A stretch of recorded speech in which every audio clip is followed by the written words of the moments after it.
What an interesting narrative we just had here. This was the best fanfic I've ever read. This is great. I know this is tough to get to, but it's your turn again. And it's who would win a fight. So, if you can collect yourself, 2 minutes, explain to me how Skeletor would defeat Bowser in a fight. Begin. Thank you, Your Honor. In Eternia, any pair of persons accused of horrific crimes against humanity is held in serene, luxurious confinement.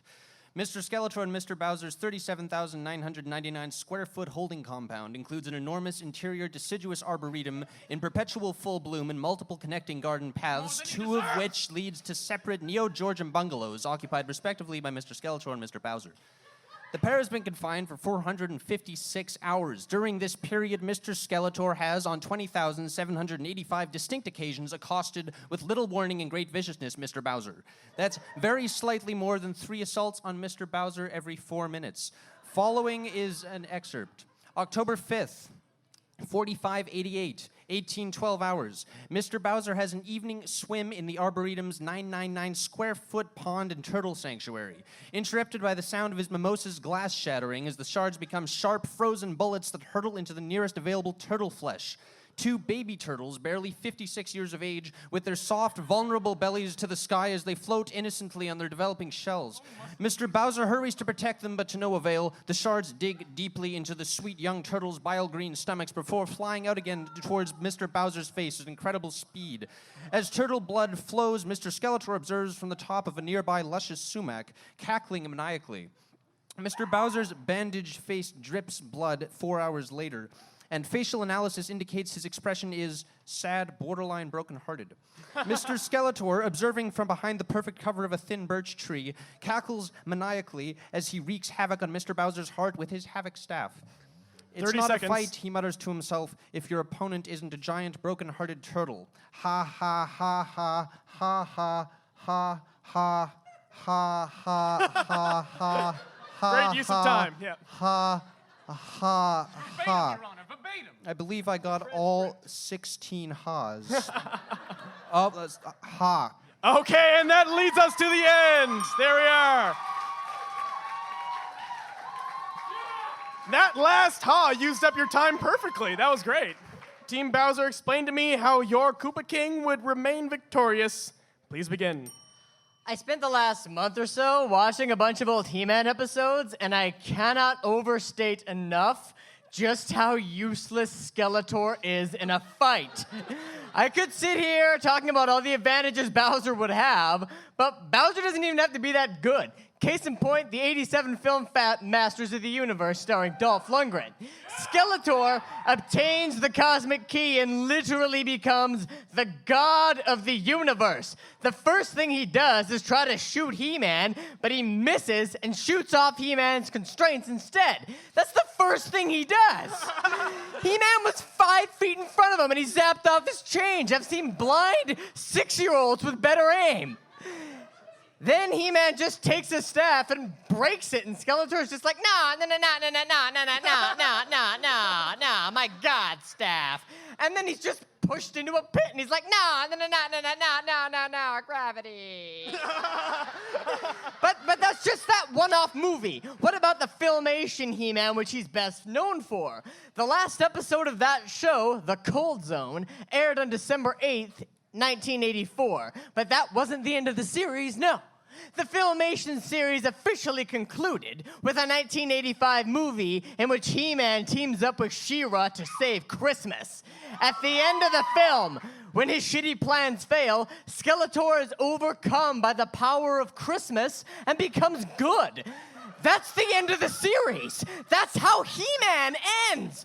Bowser would never give up after Christmas attacked. In fact, Christmas has no effect on him. In the 1991 Deke Entertainment series, Super Mario World Episode 6, The Night Before Cave Christmas, when Bowser's shitty plans fail, he claims, and I quote, "When I get my claws on Santa, I'll turn him into Christmas pudding." So this wouldn't be a very epic battle, since all Bowser's got to do is walk up to him and push him, or walk up to him and throw a Christmas tree at him. All right. Let's hear it for the nerds. Ending He-Man by saving Christmas. Happy holidays, guys. I'm feeling jolly. And what a way to feel going into our 5 minutes of open debate. I don't know what's gonna happen. We gotta just dive into it. Just jump into the deep end of the pool. Together for the sake of Eternia. And here we go.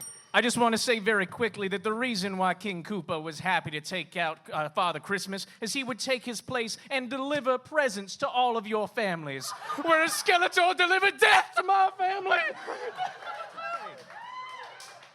In fact, We're going to need a source on that. Do you have a source on that Skeletor would, or that Bowser would in fact be Santa?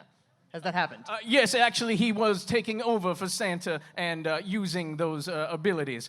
In any case, moving along, I believe.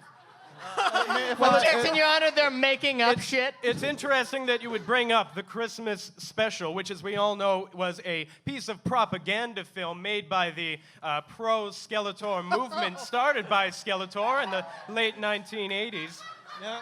But in fact, as the continuing documentaries made by our camp, the anti-Skeletor camp, the pro-He-Man and pro-Law camp will tell you that Skeletor's story did not end there. Indeed, he went on to become a part of the DC universe and faced off against Superman, who he beat because Superman is weak to magic. All right. Moving back. Back over here. Speaking of stuff with quotes and propaganda, I found this on the internet. Internet. From GameSpot. The man has simply refined his game down to an everyday thing. Bowser's focused. He's dedicated, and worst of all, he's patient. Ladies and gentlemen, Bowser is like the mountains and the rivers. He will be here before we are all gone. He will be here after we are all gone. And he will still be here when we run out of lives. All right, going back to... Now, ladies and gentlemen, I want to speak a little bit on this internet thing that you spoke about. Now, a few years ago, you may have remembered this social media campaign to put away an awful dictator, Coney 2012. Well, I say, ladies and gentlemen of the jury, today we can make this Boney 2014. Put Skeletor away. Start that hashtag, ladies and gentlemen. I can't wait to see you naked in San Diego. It's going to be great. Thank you. Please. It's already happened. There's pictures. I have not been taking my family's death very well. All right, So- going back. In the movie, the 1987 movie, Skeletor's throne is just taken over by some guy. He was actually a cop near retirement, and he just sat on Skeletor's throne and was like, sweet. And that's how Skeletor lost his god throne. That's not very persistent when you just let a guy sit in your throne and take it. Well, I think we all have the same thought in our collective heads. Skeletor may be stupid, incompetent, but he's persistent and evil, and he killed his family. Speaking of killing people, okay, so what's Skeletor's kill count? Like 1, 2, 0? I don't even know. Honestly, in the original Mario Bros. Game, Bowser is jealous of the Mushroom Kingdom, so he kidnaps Peach and casts a spell upon the kingdom, turning the Mushroom people into bricks, weeds, and so forth. Wait, bricks? Doesn't Mario have to destroy like a jillion frickin' bricks to get to the end of the game? Bowser is so evil that he actually gives Mario the ultimatum. You know, face your inner darkness and kill these toad people. That's a Joker save situation. the kingdom, or Now, ladies and gentlemen, fall. our- He's so bad, he makes good people bad. Our esteemed opponents need to realize here that Mario is a man who goes in alone into nations' capitals, kills everyone inside, runs outside with a dinosaur egg, and then blows them up. We have a name for that. It is called terrorist. We have a name for Bowser. He is called a hero. All right. Daniel Chai. All Daniel right, Chai. MooMan, I just want to be clear. I believe the debate topic is who's the most persistent villain? Bad guy, Bad, persistent bad guy. And Bowser is a hero to us Ladies all. and gentlemen, if there's something that Hollywood, video games, and comic books has taught me, it's that love is the one true thing that spans the ages. I see some people here on dates. I see some people sneaking kisses. Ladies and gentlemen, Harry and Sally, Hawkman and Hawkgirl, and yes, Bowser and Peach. See, Bowser doesn't just destroy things for power or glory. No, he fights for love. He fights for Peach. Love persists, and thusly so does Bowser. All right, and that is the end of the open debate. Give it up for the geeks and the nerds. Excellent, guys, excellent. And before you guys render your vote on who is the most persistent bad guy, it's time for final words from each team. In the interest of fairness, we are switching the order for the final words. So first, final words with Team Nerd and Bowser. Go right ahead. Skeletor stated, "I'll be back," in the Masters of the Universe movie. But did he come back? No. There was no such sequel. Bowser makes no such empty promises. He will be back, and he'll throw a bunch of new shit in Mario's way for us to play through. With the #1 Nintendo property, I can comfortably say Bowser will continue to return for our children and our children's children to enjoy. All right, let's hear it for the nerds. He's coming for your children, so hide your kids, hide your wives. And now, final word for the geeks and Skeletor. Go right ahead. Thank you, Your Honor. People of the jury, we thank you for your time. Pay no heed to the defense's sweet words, cunning witticisms, and snarky remarks. Tonight, you have a choice, a most important choice. Convict an innocent turtle whose past life of petty crime is long since past. Or finally, put the most diabolical, hideous, and truly evil beings of our lifetime behind bars. Skeletor, the villain, has been at it for 33 years, where Bowser has been a villain for only 28 years. Also, Skeletor may have killed his family. Oh, God, why? I leave the choice in your hands. Choose wisely. The prosecution rests. All right, let's hear it for the geeks.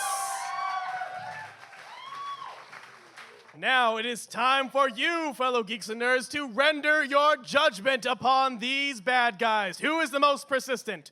Let's hear it for the nerds and Bowser.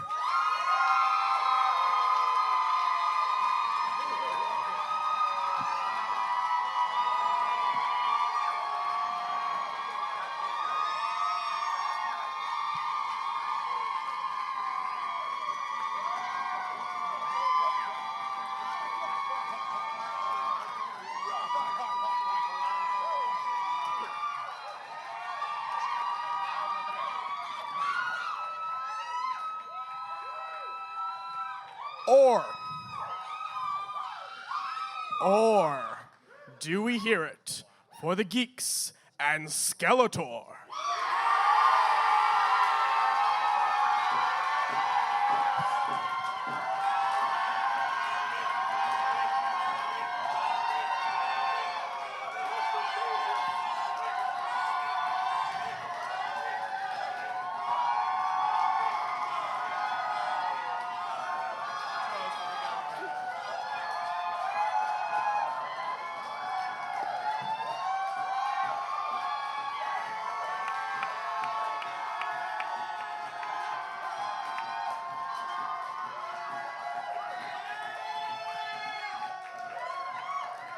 All right.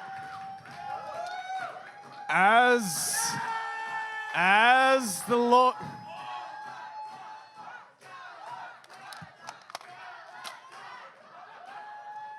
As the Lord High MooMan, I hereby declare that this was a great debate. And I also declare that the most persistent bad guy shall be Skeletor!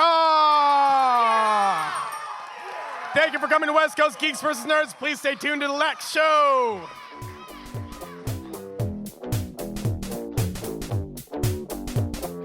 Wow, wow. That was a crazy debate. I liked it. Hey, it's MooMan again. Just want to thank you all for watching this awesome video. And did you agree with the spooky, scary Skeletor winning? Let us know in the comments below who you think is the most persistent bad guy of all time. And if you like the video, click the like button, because that's how like buttons work. And also, share the video if you can. It really helps us spreading the love of our debates towards everybody in the world. It's super, super cool. Every little bit helps, guys. So, yeah, that's the end of the debate. I'm so sorry, but we got another one coming up soon. Really soon. So, subscribe. That worked. That was the one. Cut. Print.